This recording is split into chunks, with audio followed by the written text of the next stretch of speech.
It's the post-match pint from the Anfield Wrap after Liverpool have beaten Fulham by 2-1 at Craven Cottage. They haven't been brilliant by any stretch, but they've done just about enough to go back top of the Premier League. Manchester City haven't played this weekend, but Liverpool are 2 points clear, and the pressure is back on the blue side of Manchester. I am Dan Austin, this is Phil Hassan, this is Dan Morgan. We'll be going over all of the aspects of the game here. And Dan, first and foremost, Liverpool weren't good. They'd prefer to have played better than that, but 3 points is all they're asking for at this stage. Obviously, the win's the most important thing. Get us back 2 points ahead of City. 2 points is. I looked at the league at the end of the game, and you just automatically think you're going to be there by a thread. Like, you know, you're level or you're a point. 2 points just seems, I don't know why, it just felt a little bit more comforting. And I think when you say we weren't good, I thought we were decent in stages when we needed to be. I thought the 5 minutes after we scored, I think were brilliant. I think the 15 after half time were great, and I think the last 10 were really good. Yep. So in terms of managing the game, shutting out Fulham, stages of the game, I think we're all right. I just think there's probably an opportunity there a couple of times to put the foot on the throat, get the second, get the third. All right, we don't do it. Doesn't quite happen for players, particularly Salah. 3 points is all we can think about here now. Got another game in hand to play with these, I think. Am I right in thinking we've got another game in hand at some point to come on City? There's all weird business with the FA Cup and that, shit going on, yeah. But the main thing is we win. We get back top. We forget about what they've got to do. We just do our thing. Throughout that's 7, I believe I'm right in saying, to play, and Liverpool at top of the Premier League. Yeah. You can't really ask for more than that. No, you can't. And I think, you know, I sort of forgot halfway through this game that we'd just come off that Bayern game barely 3-4 days ago. And, you know, we talk about the potential for there to be a bounce coming into this game, but then there's also the potential for them to be tired, emotionally drained.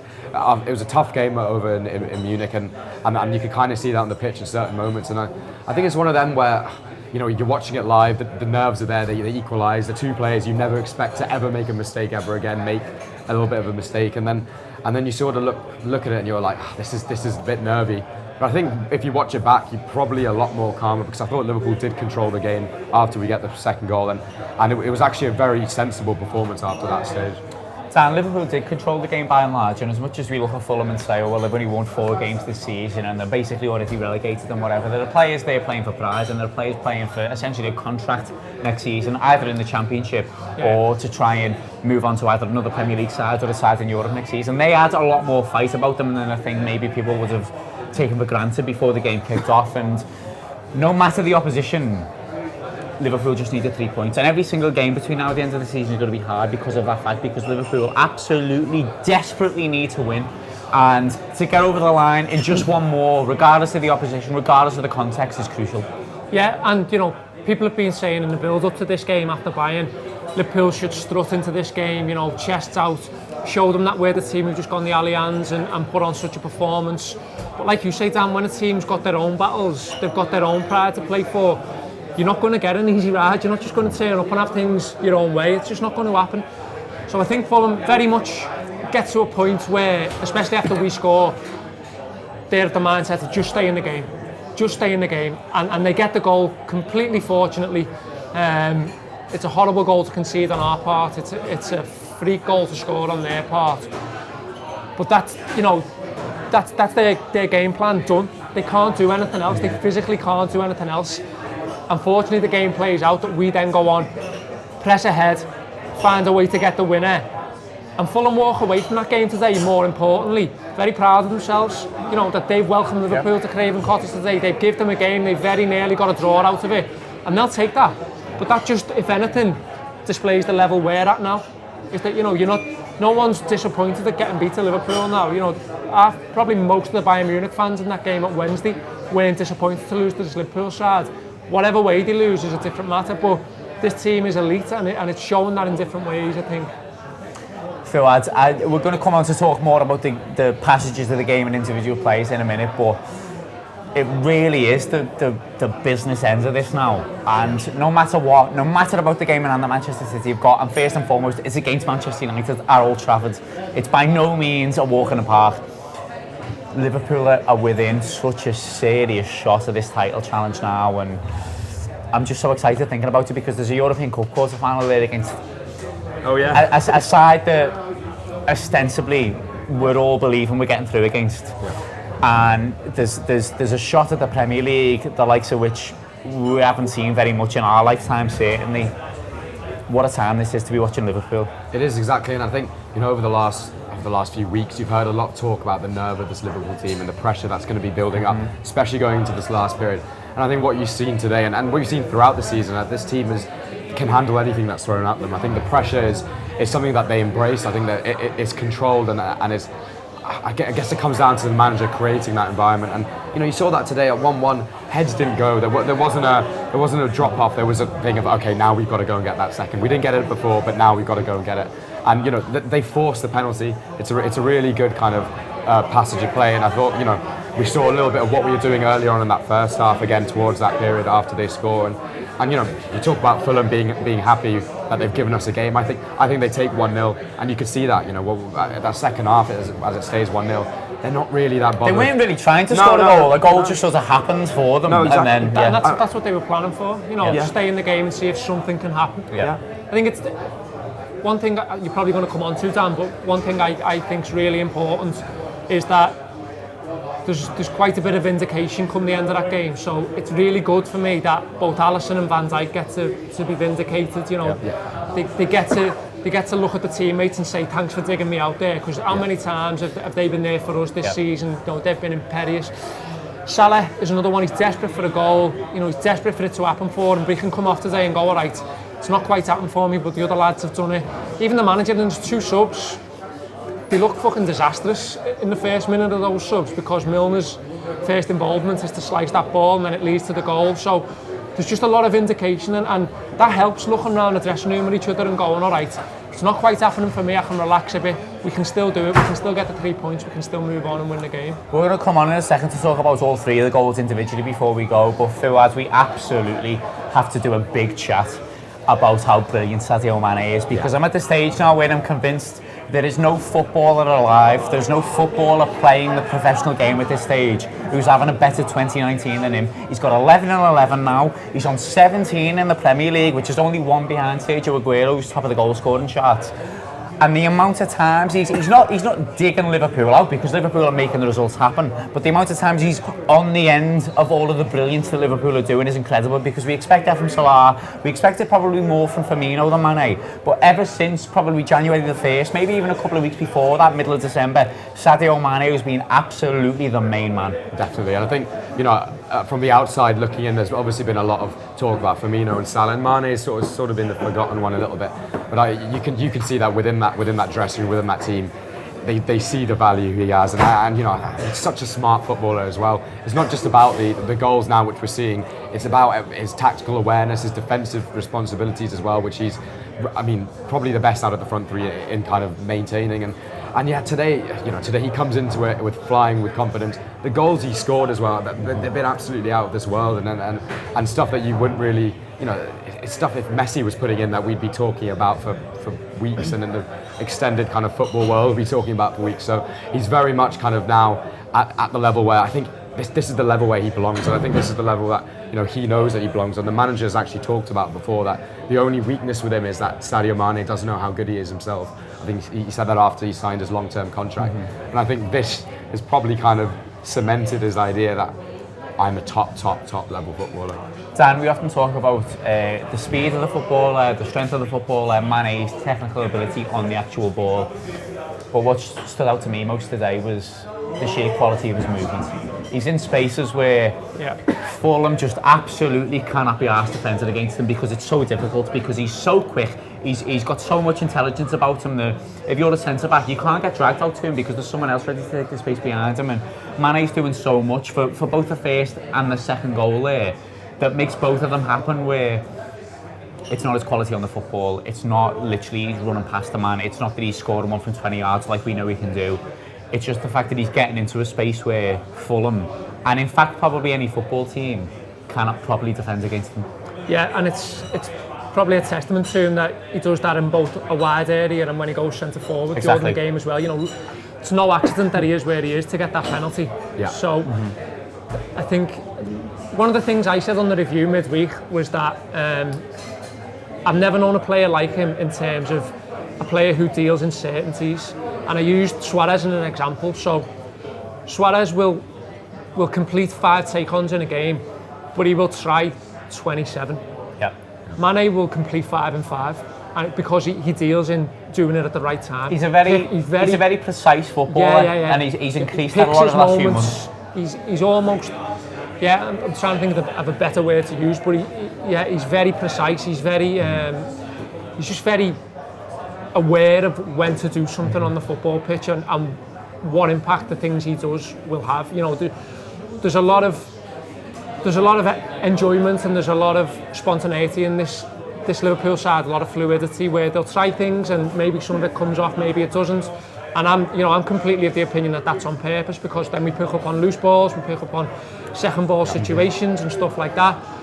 But I think with Mane, he's just one who goes, well, what's the most impactful thing I can do in this moment? And like you say, Dan, that might just be making a run across the defender, knowing full well that he's not going to get the ball, but that then opens 2 yards of space for someone else. He's mature and into uniquely one of the best players on the planet right now. Phil, I want to talk about the first goal for a minute, because the first sort of 15 pushing on to 20 or so of the game, it was a very nondescript football match. Like Liverpool were playing all right. They had a lot more of the football. Fulham were defending okay. They didn't really give an awful lot in attack, and it felt like it might sort of just dribble out throughout the half and peter into a 0-0 at half time. And then suddenly Liverpool decides, we're going to put a really boss move together here and just score a goal past you that you absolutely cannot stop. And the combinations between Robertson, Firmino, the pass that it ends up being played to Mane, that to me is a sign of Liverpool being a football team that at any given moment, even when it's not entirely happening for them, even when they're not having such a good game, can just go, you know what, we're going to be boss for 30 seconds here and fucking cop for that. Yeah, exactly. I think we were getting down that left-hand side probably more so than the right. I thought Trent was playing a lot more of the deeper balls in and trying to whip it in from deeper on the pitch. But yeah, that combination with Firmino as well. And the ball, I think the ball can kind of go and miss a bit, but the ball he plays to Mane is really clever. He sees that run, it's deliberately there for him. And at the form he's in, he's going to put that one away. But it's exactly what I think we were missing in the bits there. We didn't play as well and maybe lost a bit of control. That ability to turn on that quick penetration and that run down, getting to the byline, cutting it back. And like you say, the game was very much Liverpool are going to dominate the ball, and it's up to us to kind of create whatever we can. So when that comes along and you think, okay, now the floodgates may open a little bit, Liverpool might go and get that second one early. But yeah, it was a brilliant goal and probably our best move of the game. Both John Gibbons and Craig Cannon have been to Craven Cottage to see the match today. Here's a little insert, a little video from them at full time, revelling in it, enjoying the fact that Liverpool are the best football team in the land. Let's have a look at them. Liverpool, top of the league! Liverpool, top of the league! Baby, no, eh? Oh, baby. They didn't play great. I thought they were in sort of third gear, maybe first half. The goal was just so easy. You're like, why do you just do that all the time? And I know it's not that easy, but it just frustrates me how easy they opened up for the goal. There could just be more of that. I think first half we sort of like, well, as fans we waltzed into the stadium, we were like, after midweek, this will just be easy. We'll blitz them, and then we get the first goal. And it's like here we go. It didn't quite happen then in the first half. Second half, obviously, that happened. So it was a mad Bev Weller, by the way. I know as Liverpool fans, we don't like to talk about the wind, the rain. There was the monsoon, all kinds of seasons during this game, but we're not like to talk about it, so we won't. But Liverpool prevail and they get the goal that they need. James Milner, balls of steel on that pen. Like, it was some let off in this end, let me tell you. It was unbelievable. 7 to go, top of the league. Never going to be easy as a Liverpool fan, is it? Do you know what? Like, I've been thinking the last 2 big, massive title races, there's been big moments. The Yossi Benayoun moment at this ground. There was obviously the Gerrard one where he swings the shirt a lot right at the end, and that's a big moment. Hopefully it ends differently this time. But yeah, it's been a brilliant day, and it ended well, the best bit of the whole thing, by the way. Yeah, our mate Mike Forbes has brought his lad for his first away games, and Andy Robertson giving us a shirt at the end, which is absolutely unreal. We're going to try and find him and do an interview. Yeah. How does it feel? I don't know where he's from, but we'll find him, we'll do something else. But anyway, up the head, subscribe to the Anfield Wrap, all that jazz. Top of the league. Thanks very much to John and to Craig for that. They look like they're having an absolutely fantastic time. We are definitely not jealous at all. Dan, we're going to talk a little bit now about the second goal. And it's a mad one. It's one that Fulham never expect to score. It's one that it's not about their, attacking output. It's not a way they set up that scores that goal. It's a combination of Liverpool headers, and it's from three of probably the most reliable members of the Liverpool squad. It's a hash clearance from Milner first and foremost. Then there's a bit of doubt in Van Dijk's mind. It's a short header. Alisson is not quickly enough off his line. But if the three of them are going to drop a bollock at any point, drop a bollock at Craven Cottage when Liverpool have still got enough time to go and score a winner. It's mad that I'm going to blame Joel Matip for this goal.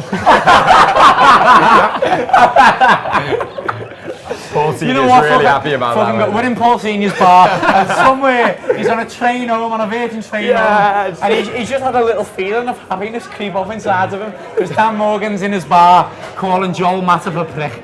Fucking centre-half partner, give him a shout. No matter where you're at. No, if the shoe's on the other foot, Virgil's fucking down his ear. No matter where he is on the pitch, he's down his ear. And listen, Alisson could give him the same shout, but at the end of the day, it's all Matip's fault for me. So lads, I don't know about you, but I blame fucking Raul Meireles. What did you reckon on the Fulham goal? Well, I mean, Babel scoring it was a little bit of a... I mean, he didn't celebrate, so that was okay. I'm not too bothered about it. Just a quick one on that. That fucking pisses me off. That, you're getting paid by Fulham Football Club. Yeah. None of us give a fuck about you as a Liverpool player. Take your top off and get your cock out, lad. Celebrate it. No one's asked if you don't celebrate it or not. Go fucking wild. You need a contract there. Go off your tits when you score that goal, even if it's that crap. Absolutely, yeah. Fucking hell. No one like you say. Forgot he was there. Mad. But you struggle to forget about him with his big, massive red banners. Yeah, I feel like that's his way of saying, I play for Fulham, but I really want Liverpool to win the title. You seen that? And he even gives the ball back to Liverpool to go and kick off again. Yeah, like if you could just score a goal, that'd be sound. He goes like this and he goes, here you go, let's go get the second one. We're going to talk about the third as well. I mean, there seemed to be, from what I could hear of the commentary in the pub where we were watching it, there seemed to be, Dan, a little bit of debate about whether it was a penalty or not. I think it's absolutely a penalty. I think it's wild from Sergio Rico to just drag him down in that situation, because the ball isn't anywhere near Sadio Mane. But once again, Liverpool have the ball in and around the box. It doesn't really look like there's a chance coming from anything, but just the fact that Mane is alive to that situation ends up basically getting Liverpool a goal. Yeah, he completely panics, doesn't he, Sergio Rico? Just completely panics, and like you say, I don't think he's got a view of anything around him. I think his vision is peripheral. Well, it's not peripheral, it's just on the ball, basically. So in his vision is the ball and Mane. So that's all he can see, and it's a clear foul. I always have this thing, if it's a foul anywhere else on the pitch, it's a penalty. Exactly. That's the thing for me. So it's one of them, and it's a pressure situation. I was a bit surprised Salah didn't take it, to be honest. Really? Yeah. Okay. He took a few. It looked at one point earlier on the season that he might have been the first choice penalty taker, and just with how much he needed one, I thought he might have took it. But Milner steps up, gives him the eyes, and goes down the middle, and that's all we need. That's the chance we need, and I think Mane's presence, like I said before, his positional sense, his ability to be in and around something, just puts the keeper in pure panic mode. Right, first things first, I'm going to ask you a question in a second. Sean, get that bottle of white wine bought there, please, mate. Phil has Milner scores the penalty. After he's come on, after he's made a mistake for the clearance, and it's so brilliant to be able to have someone to come on and absolutely box that situation up, because Dan says there he thinks Salah's going to take it. If Salah walks up to take that pen, if Firmino walks up to take it, if Mane does, I'm nervous. I'm watching it and I'm thinking, Jesus Christ, just score. Whereas we were in the pub, me, you and Sean and a few others watching it together, and you and Sean looked a little bit nervous, and as soon as I saw Milner pick up the ball and put it down, I'm going, this is absolutely fine, because Milner just scores this. Like, he buries it, we're 2-1 up and we just deal with it from there. Like as soon as we get the pen, I'm taking for granted that we're 2-1 up. And regardless of however you were nervous or people who were watching this were nervous, having someone able to come on and just sort that situation out for you is an absolute privilege, isn't it? Because not many football teams have that possibility. Yeah, exactly. You're bringing on probably one of the most experienced players in the Premier League, won the league, been in a lot of teams that have challenged for these sort of things, and he's able to come on, and he's got nerves of steel, hasn't he? And actually, we talk about bailing people out of trouble a bit. he is at fault a bit for their goal, and it's kind of nice for him as well to get Exactly. that, because I'm sure he's the first one. You could just, from the person he is, he's the first one to recognise when he's made a mistake, and probably feels very kind of bad for it. So yeah, it was brilliant, and the away end looked like it had a very good time as well. Right, that is about all that we've got time for the post-match pint. Thank you very much for watching. Thank you very much to Dan and to Fuad for contributing to this. Liverpool Football Club, with just a few games to go of the Premier League, are top of that table. Who gives a fuck about what Manchester City do from here and now? As long as Liverpool win all of their remaining games and we've got a big fucking bottle of wine to drink, everything is going to be alright. They've got a quarter final of the European Cup to go. Liverpool are very much in and around a European Cup and Premier League title double.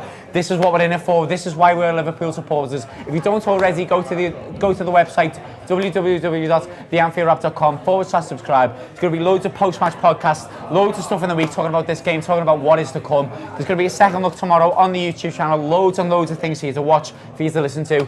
Get your Liverpool supporter mates onto it. Get your friends, your family, absolutely everything onto it. It's going to be great. We're going to have a brilliant time between now and May, no matter what happens. Thank you very much for watching. All the best. And up the Reds!